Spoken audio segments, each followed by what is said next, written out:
Their role in the company is to help the company. Now, one day they may have their own company. They can change the rules for their company. But while they are interviewing and looking for a job, it is important that all of my clients and anybody in general knows that they need to help a company make money. There are opportunities for our work and careers everywhere, if you know where to look. That's easier said than done, especially in our fast-paced and constantly changing world. Marianne Fairmouth is talking to experts, employers, and job seekers to bring you insight and understanding about what's possible. This is Career Can Do, where we're navigating the new work world. Welcome to the Career Can Do podcast, a podcast dedicated to helping you navigate the new work world. My name is Marianne Fairmouth. I'm an executive recruiter, multi-genre author, nationally syndicated columnist and speaker. And today I'm just delighted to have a guest on my show that I have the utmost admiration and respect for. I've known this person for many years. We met way back when in Toastmasters. And I know her as a professional, but I also know how she is a person that makes such a valuable contribution to others. And because of her background and being a recruiter and seeing we have at this time a talent shortage, I wanted to have Akili on the show because I think Akili has some very important information to share that can circumvent this problem. Akili is a certified purpose coach, certified autism specialist, and founder and CEO of the Purpose Consulting firm. Her experience as a trainer and consultant spans over 15 years of professional diversity integration. She specializes in training, diversity and inclusion, disability development, and technique implementation strategies. So, after that incredibly long introduction, without further ado, help me welcome Akili. Akili, say hello to everybody. Hello, Marianne. Thank you so much for having me on. And I'm just excited to come on here and share some of the information that I have. Well, I'm so glad you're here. And you know, you've been one of my special buddies for a long time. I've always thought so highly of you. But Akili, right now, as an executive recruiter for over 30 years, we have a problem. All right. Houston, nationally, we have a problem. And that is we can't find the right people for all these jobs.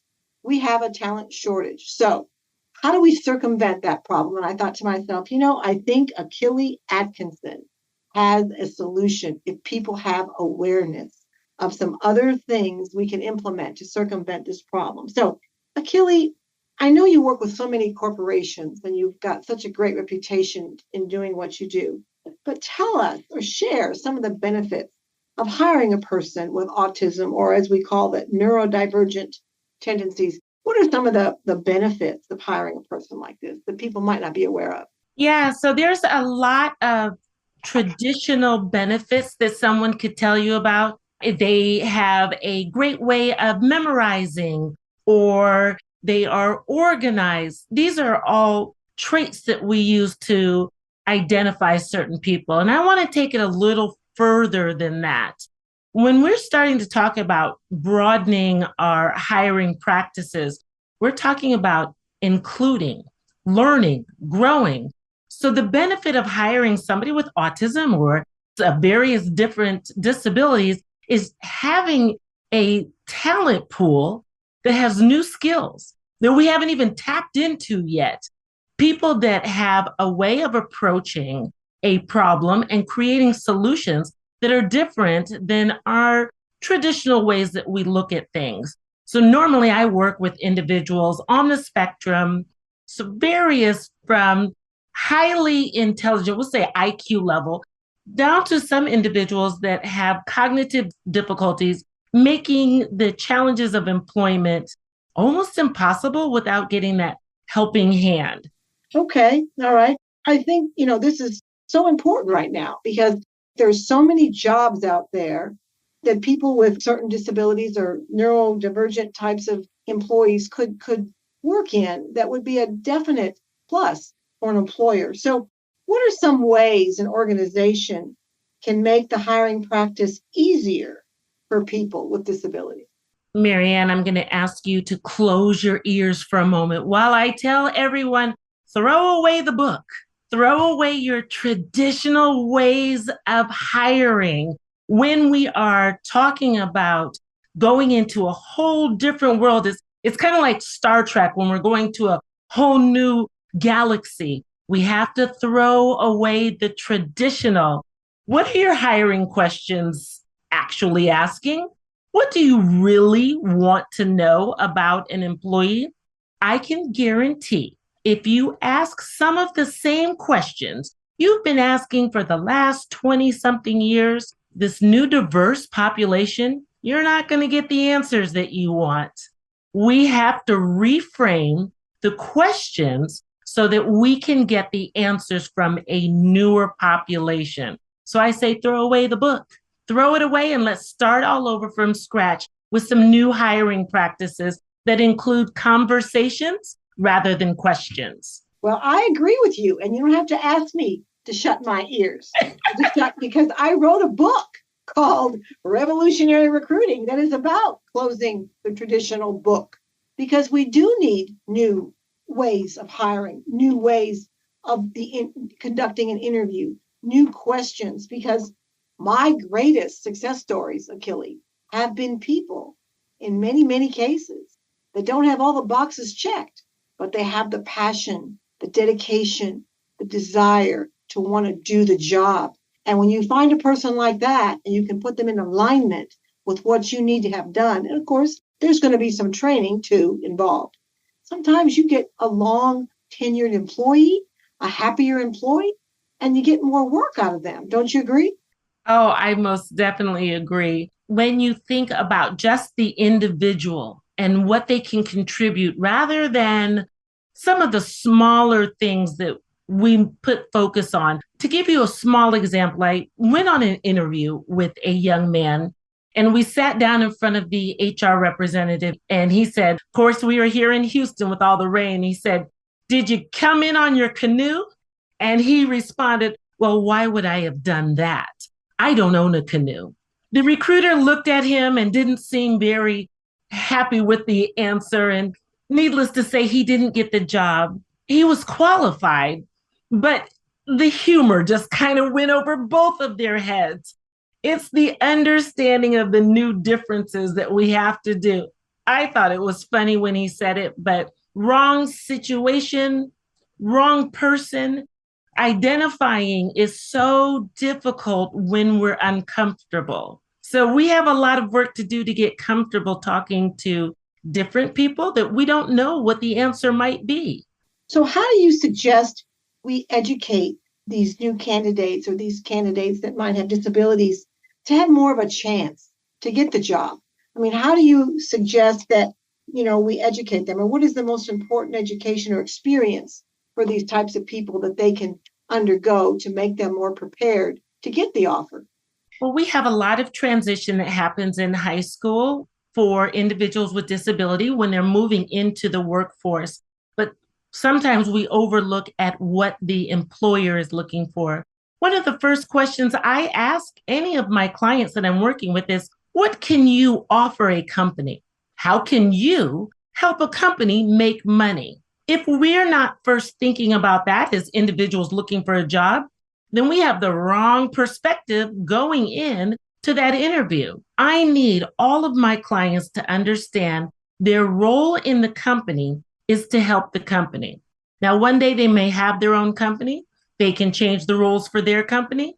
But while they are interviewing and looking for a job, it is important that all of my clients and anybody in general knows that they need to help a company make money. So I speak to them first about that.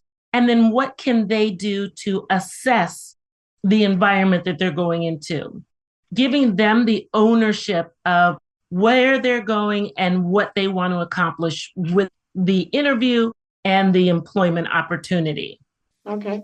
Now, I know, especially with autism, that in many cases, these people are extremely bright. They have a very high IQ. Is that correct? That is correct. Yes. So, what kinds of jobs do you think these people, these types of disability prospective employees, would be best suited for? That's such a difficult question because on paper, one would say a quiet environment with a lot of repetition, something that is very concrete, and that will work for a lot of people on the spectrum. But then we have to remember there is a great spectrum.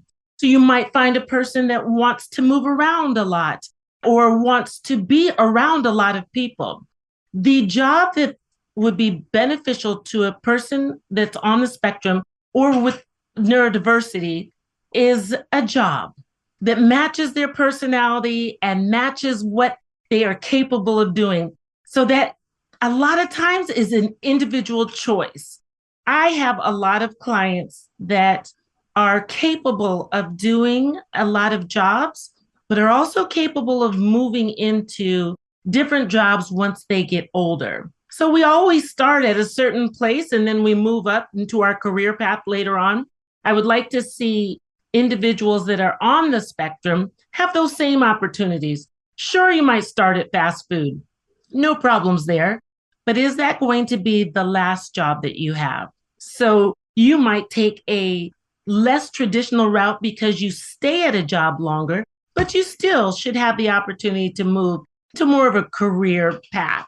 All right.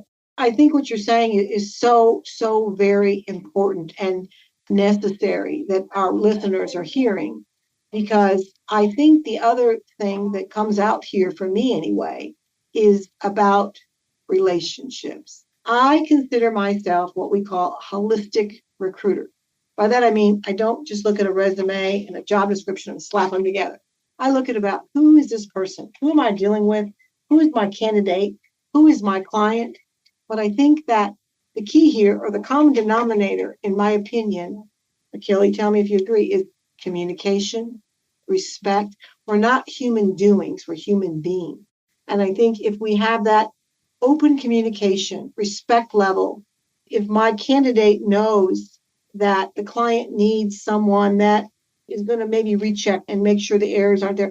In other words, they both understand clearly, and clearly is a really important word, what's necessary for the particular position they're in. I think everybody wins. Don't you agree? I completely agree. There are so many opportunities that are passed by people just because the communication went over someone's head. Like saying, did you bring a canoe to the interview? Just something as simple as that is a communication bridge. So when we were going on a one-way street and going the opposite way, we didn't even see each other. We missed each other. That was a communication piece that was missed. But if we have those ways, those new ways of communicating with each other, it can bring a sense of calm to the interview process and to the understanding of the person who you're interviewing. Just a new way of communicating that may be not as formal, traditional, maybe not so cut and dry. Give some variations in the questions and the intended results. Now, an employer that's hiring, don't they have some legal considerations to keep in mind as far as the types of questions they can ask these people, Akili? Yeah, so according to our ADA laws, it is illegal to ask if a person has a disability, which is why you'll see on many job applications the question, can you do this job with or without reasonable accommodations? That is a tell or a hint to an organization that there is somebody that might need some assistance. Great question in general, but what does it tell us? What is with or without an accommodation? What if I need a service dog at McDonald's? That is my accommodation, but is it reasonable? No, because I can't have a dog in the back of the kitchen of a restaurant. So if employers began to ask questions that would garner an answer, but not take away from the privacy of the question. So if you say, what do you need assistance with when you're in the workplace? That's a conversation. That's our open-ended questions that are not the yes or no that always lead to another question when we ask those closed-ended questions that give us that yes or no answer.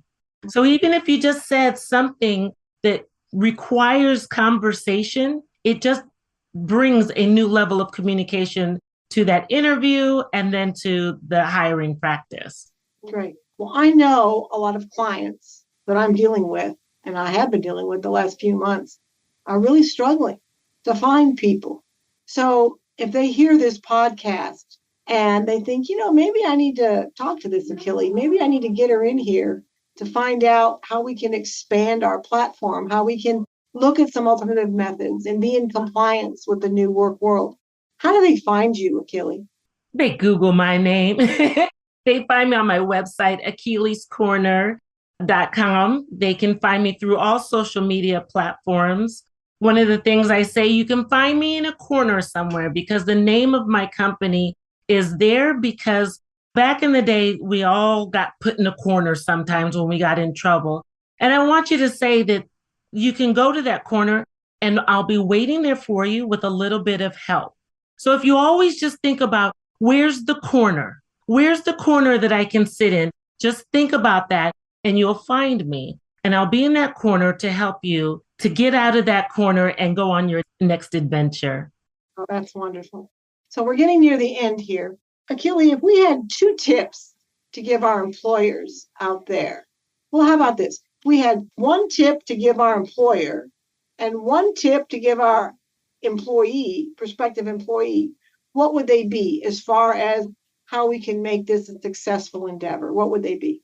I'm going to start with the employees first because I really need them to hear it because this is a hard one for a lot of them. Ask how you can help the company. I know our first thought is always what we want from the company or what we want to make. Ask what they want, you can do for them. That's going to be very important going into the interview because you're thinking about more than just yourself. Now, once you get into that interview and you're sitting in front of there, I need for the employer to take a big, deep breath and know that this should not be a scary interview just because the person in front of you presents differently than you're used to. Ask the questions, ask some open-ended questions, start a conversation rather than checking off the questions on your sheet of paper. Dig in and find out more about that personality. It's an underlying layer with somebody with a disability. A lot of times, that's where you're going to find that personality. It's going to take a little bit more digging. They may not know how to answer eloquently all the time, but that personality is in there. And that's what you want to bring to strengthen your company. So if you remember that, you're digging for that personality to strengthen your company, you will get new, exciting, great employees that bring value to your company. All right. Well, I think that you are amazing. I've always loved being around you and in your energy. You're a positive person. You're a caring person. You work so hard. I'm thrilled to have you on Career Can Do today because I think the people that are listening to this podcast are getting information on someone that can really help them solve a very important problem. And that is looking at alternative methods to hire to solve the problem of finding people that you didn't even know were out there. And if you did, maybe it'll change your mindset on why you should consider them. So we've had Akili Atkinson on Career Can Do. She's a certified purpose coach. You can find her at her website, which is Akili's Corner. And also all of her information will be on my website, fairmouth.com. So Akili, thank you so much for being with us today. I look forward to staying in touch with you. And for all of you out there, give Akili a call. She is amazing. Whether you're an employer or you're an employee that's struggling to find that perfect match, Akili can help you. And I promise you she will. So take care. See y'all next time. Bye-bye. Thank you so much. We thank you for tuning in to our Career Can Do podcast. We make no guarantees on results for your particular quest, but we hope you enjoy the information presented. The views and opinions expressed in this program are solely that of the guest or speaker and do not necessarily reflect the views or positions of Marianne Fairmouth and Fairmouth and Company. Thank you.